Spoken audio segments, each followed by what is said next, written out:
Dominus Vobiscum. Apa kabar semuanya? Pada kesempatan kali ini kita akan berbicara tentang gereja apostolik. Apa yang dimaksud dengan gereja apostolik? Dan pada kesempatan kali ini juga saya memakai sumber yang berasal dari buku Iman Katolik, sebuah buku informasi dan referensi.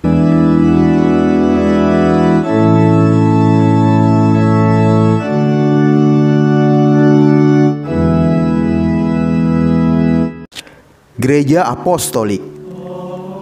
Sifat apostolik atau rasuli berarti bahwa gereja berasal dari para rasul dan tetap berpegang teguh pada kesaksian iman mereka.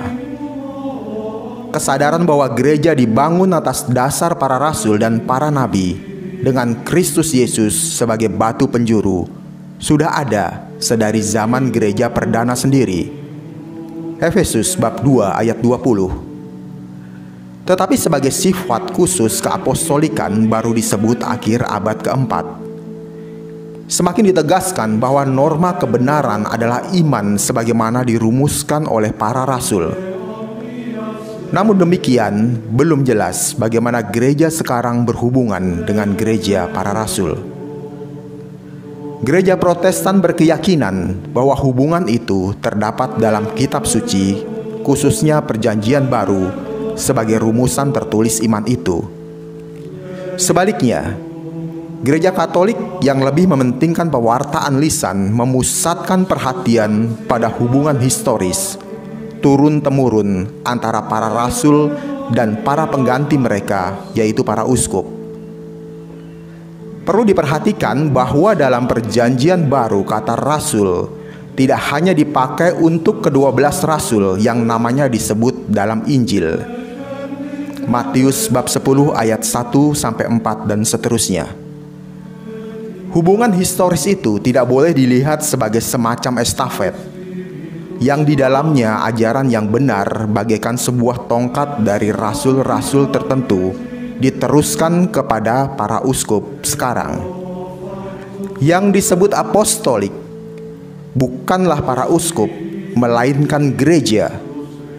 Hubungan historis itu pertama-tama menyangkut seluruh gereja dalam segala bidang dan pelayanannya. Sifat apostolik berarti bahwa gereja sekarang mengaku diri sama dengan gereja perdana, yaitu gereja para rasul. Hubungan historis itu jangan dilihat sebagai penggantian orang, melainkan sebagai kelangsungan iman dan pengakuan. Sifat apostolik tidak berarti bahwa gereja hanya mengulang-ulangi apa yang sejak dahulu kala sudah diajarkan dan dilakukan di dalam gereja. Keapostolikannya itu berarti bahwa perkembangan hidup tergerak oleh Roh Kudus. Gereja senantiasa berpegang pada gereja para rasul sebagai norma imannya. Bukan mengulangi, tetapi merumuskan dan mengungkapkan kembali apa yang menjadi inti hidup iman. Sifat apostolik harus mencegah gereja dari segala rutinisme yang bersifat ikut-ikutan.